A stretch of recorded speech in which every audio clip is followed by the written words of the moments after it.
हाँ तो विद्यार्थियों, स्वागत है आपका अपने YouTube चैनल मैथ्स पॉइंट में।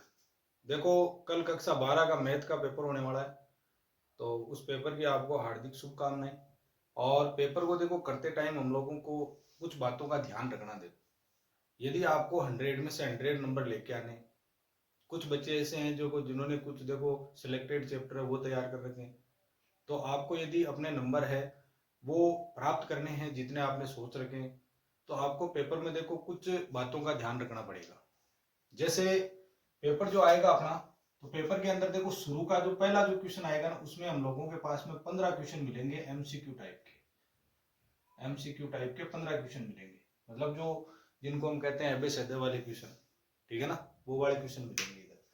फिर जो दूसरा जो क्वेश्चन आएगा उसमें हमें 7 फिलिंग द ब्लैंक्स मतलब रिक्त स्थान वाले क्वेश्चन मिलेंगे, रिक्त स्थान की पूर्ति करनी पड़ेगी। फिर उसके बाद भी जो तीसरा क्वेश्चन आएगा उसमें 10 जो क्वेश्चन है ना वो एक एक नंबर के आएंगे, ठीक है ना। शॉर्ट क्वेश्चन, शॉर्ट जो क्वेश्चन आएंगे वो आएंगे, छोटे क्वेश्चन।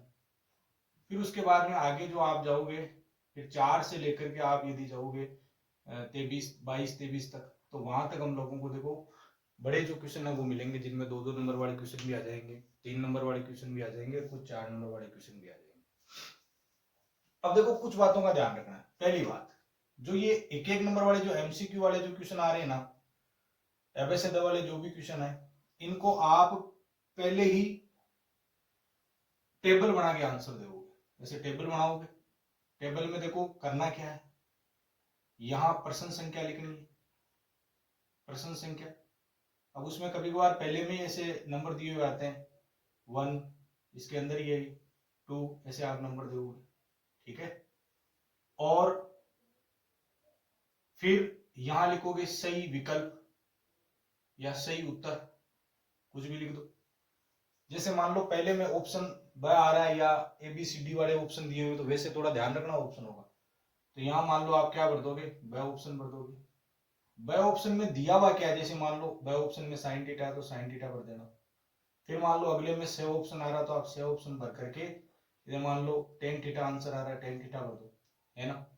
द ऑप्शन आया तो मान लो द ऑप्शन में मान लो log x अपॉन ई कोई आंसर आ रहा है, x अपॉन ई आपको पता है log x का समाकलन होता है x अपॉन ई, पूछ सकता है पेपर में, थोड़ा इधर भी ध्यान देना आपको। तो इस प्रकार से आपको आंसर देने हैं टेबल बना के, पहले क्वेश्चन। अब जो दूसरा जो क्वेश्चन आता है, यदि आपको देखो टाइम बचाना है तो आप सीधे आंसर लिखोगे इनके, आपको वो लाइनें लिखने की जरूरत नहीं है, रिक्त स्थान लिखने की जरूरत नहीं है। अगला देखो आपको पता है ना, पढ़ा लिखा आदमी है वो भी, जो कॉपी चेक करने वाला है, 7 रिक्त स्थान आने वाली है देखो। तो इनको हम लोग कैसे लिखेंगे, देखो सातों को, इनमें जैसे मान लो इधर जो भी आ रहा है, देखो साइन इनवर्स एक्स आ रहा है तो साइन इनवर्स एक्स लिख दो, है ना। मान लो इसका कुछ भी हम लोगों को समाकलन पूछा हुआ था, जो कि कोसेक स्क्वायर एक्स, है ना, प्लस सी, जो भी मान लो समाकलन किसी का होगा, तो ऐसे आया। तो इस प्रकार से सीधे आंसर लिखने, ठीक है। कोई अंतराल पूछ लिया मान लो -1/3 से +1/3, तो सीधे अंतराल लिखो, पूरी बात लिखने की जरूरत नहीं है, अपना अपने आप समझ जाएगा। लेकिन लिखोगे तो उनको थोड़ा स्पष्ट रूप से लिखना है, जो भी बात लिख रहे हो उस बात को आप स्पष्ट रूप से लिखोगे। अब ये जो क्वेश्चन है ये एक एक नंबर के क्वेश्चन है, इनको थोड़ा जल्दी में करना है, हमें थोड़ा ध्यान देना है इन पे, और थोड़ी कैलकुलेशन का ध्यान रखेंगे। तो देखो क्वेश्चन आप, प्रत्येक क्वेश्चन ऐसा आएगा जो आप कर सकते हो, कोई भी ऐसा क्वेश्चन नहीं आएगा जिसको आप नहीं कर पाओगे, प्रत्येक क्वेश्चन आप आसानी से कर पाओगे। थोड़ा सा कैलकुलेशन का ध्यान रखना है, और थोड़ा इधर उधर का भी ध्यान थोड़ा कम रखना है, क्योंकि कभी कभार हम लोगों ने देखो ऑप्शन एकदम मान लो करेक्ट भरा है पहला, हम लोग पड़ोसी से थोड़ी जानकारी ले लेते हैं और उस जानकारी पे हम लोग ज्यादा डिपेंडेड हो जाते हैं अपनी जानकारी से। तो वहां से हम लोग क्या करते हैं, फिर उसका जो आंसर है, मान लो अपना बे ऑप्शन था जिसमें हम लोगों ने साइन थीटा भर रखा था, और साइन थीटा एकदम करेक्ट आंसर था, है ना। तो हम लोगों ने क्या किया, पड़ोसी से जानकारी ली, उसने बताया कि भाई इधर तो सेक स्क्वायर थीटा वाला ऑप्शन आएगा, ए ऑप्शन आएगा, है ना। और वो हम लोगों ने वहां पे फिलअप कर दिया, और वो गलत हो गया। फिर हम लोगों के दिमाग में आता है यार मेरा सही था, फिर मैंने उससे पूछ करके गलत कर दिया, क्यों भाई, उस पर डिपेंड ज्यादा होगा तो फिर गलत ही होगा, है ना। हाँ, यदि आपको ऐसा लग रहा है कि भाई उसका आंसर आपका आंसर नहीं मिल रहा, कोई मान लो तगड़ा बच्चा है पढ़ने वाला, है ना, और उसका आंसर आपका आंसर मैच नहीं कर रहा, तो आप अपने वाले आंसर को एक बार वापस देख लो, और यदि आप श्योर हो कि मेरा सही है तो अपने वाला देखो, क्यों जरूरी है भाई उसका दूसरे वाले कारण है, ठीक है। तो इस प्रकार से पेपर थोड़ा सॉल्यूशन करो तो थोड़ा ध्यान रखना, और पेपर में थोड़ा धैर्य रखना।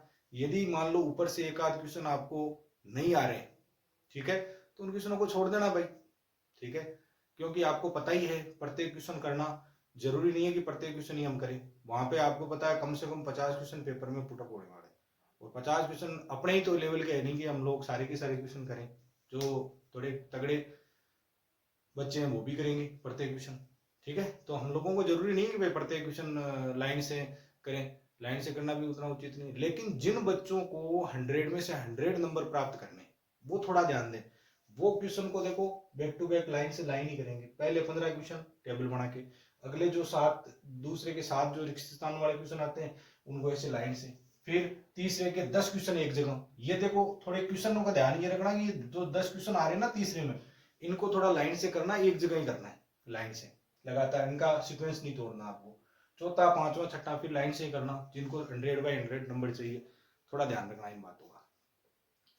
और थोड़ा सा पेपर करते टाइम देखो राइटिंग का भी थोड़ा आप ध्यान रख सकते हो, है ना। कोई जरूरी नहीं है कि आप अलग अलग प्रकार से उनको शब्दों को यूज करो, शब्दों को लिखो, आप लाइट बढ़िया राइटिंग से लिखो, आप जो भी चीज लिख रहे हो राइटिंग से, क्योंकि उसका हम लोगों को फायदा मिलता है पेपर में भाई, है ना। और ये क्वेश्चन जब आप सोल्व कर रहे हो क्वेश्चन पेपर, तो थोड़ा सा देर ही रखोगे। यदि कोई क्वेश्चन नहीं आ रहा, आप एक बार के लिए उसको साइड में कर दो, ठीक है, उसको साइड में कर दोगे, और फिर थोड़ी देर बाद में यदि आप पूरा पेपर सोल्व कर लोगे, एक आध क्वेश्चन ऐसे आएंगे तो उनकी जगह छोड़ दो, जगह छोड़ करके भी लास्ट में उनको सोल्व कर देना। लेकिन थोड़ा सा टाइम का भी ध्यान रखना, टाइम का भी ध्यान रखते हुए आपको काम करना है, छोड़ना नहीं है क्वेश्चन, क्योंकि पेपर थोड़ा लंबा आता है मैथ का। और कैलकुलेशन का थोड़ा ध्यान रखना है, कैलकुलेशन में गलतियां करोगे तो देखो पेपर के अंदर आपके नंबर भी शॉर्ट हो सकते हैं फिर। और देखो ये जो पहले जो क्वेश्चन है ना 1 से 15 तक, इनमें आपको ध्यान रखना, इनमें एमसीक्यू गलत नहीं होना चाहिए, क्योंकि यहाँ एमसीक्यू यदि गलत हो गया ना तो यहाँ से आपको नंबर नहीं मिलने वाला, पूरा 1 का 1 नंबर जाने वाला है, ठीक है। एक देखो लास्ट में बीच में क्वेश्चन आता है, दो रेखाओं के मध्य की दूरी, ये भाई आप याद कर लो, रेखाओं के बीच की दूरी कैसे याद करते हैं, रेखाओं के बीच की दूरी, रेखाओं के बीच की दूरी कैसे निकालेंगे, दो रेखाओं के बीच की दूरी, सदिश रूप में दो रेखाओं के बीच की दूरी कैसे ज्ञात करते हैं। वो रेखाएं दोनों होनी चाहिए विषमतलीय रेखाएं, स्केव लाइन्स होनी चाहिए, उनके बीच की दूरी आप कैसे ज्ञात करोगे, ये एक प्रश्न है जो कि आप पढ़ के जाना जरूरी है, क्योंकि पेपर में फिक्स है भाई आने वाला एक क्वेश्चन, ठीक है ना। और एक क्वेश्चन आप पढ़ के जा सकते हो, वो जो ग्राफ वाला है उसमें अधिकतमीकरण न्यूनतमीकरण, वो कंफर्म क्वेश्चन आने वाला है ग्राफ बना करके, है ना। और यदि आप बात करते हो कि भाई समाकलन, तो समाकलन बहुत बड़े नंबरों का है। समाकलन में आप देखो कुछ जो क्वेश्चन है मैं उन पर चर्चा कर रहा हूँ, जैसे मान लो लॉग साइन एक्स का समाकलन पूछ लेता है, 0 से π/2 लिमिट डॉट dx, ये समाकलन पूछ लेता है। एक देखो समाकलन शायद ऐसा कुछ होना चाहिए, 0 से π limit x dot dx upon में a sine square theta x plus में b कोस स्क्वायर x, ऐसा कुछ होना चाहिए समाकलन, है ना।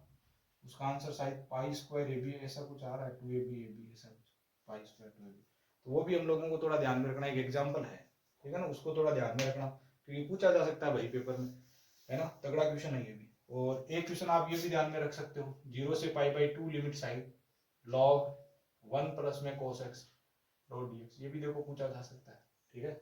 ये तगड़े समाकलन में थोड़े ध्यान में रखना, यदि आ गए तो भाई गलत होने की आशंका है, यदि ढंग से ध्यान से नहीं पढ़ा प्रत्येक चीज को तो, ठीक है। तो इन बातों को हम लोगों को ध्यान में रखना है, और अपने जो पेपर दे रहे हो उसमें धैर्य से काम में लेना है, पेपर आपका एकदम बढ़िया होगा, हम लोग इस वर्ष यही कामना करते हैं, ठीक है। जितने आपने नंबर सोच रखे उससे आपके डबल नंबर प्राप्त हो आपको, है ना, ठीक है। जितने आपने परसेंटेज दिमाग में सोच रखे हैं, ये मैथ वाला जो सब्जेक्ट है, मैथ वाला जो पेपर है, वो आपको ग्रो करके देगा उन नंबरों में, ठीक है। इस प्रकार से आपको बातों को ध्यान में रखना है, पेपर सोल्व करते टाइम थोड़ा सा धैर्य रखना है, स्ट्रॉन्ग के साथ में जाना है, ठीक है ना।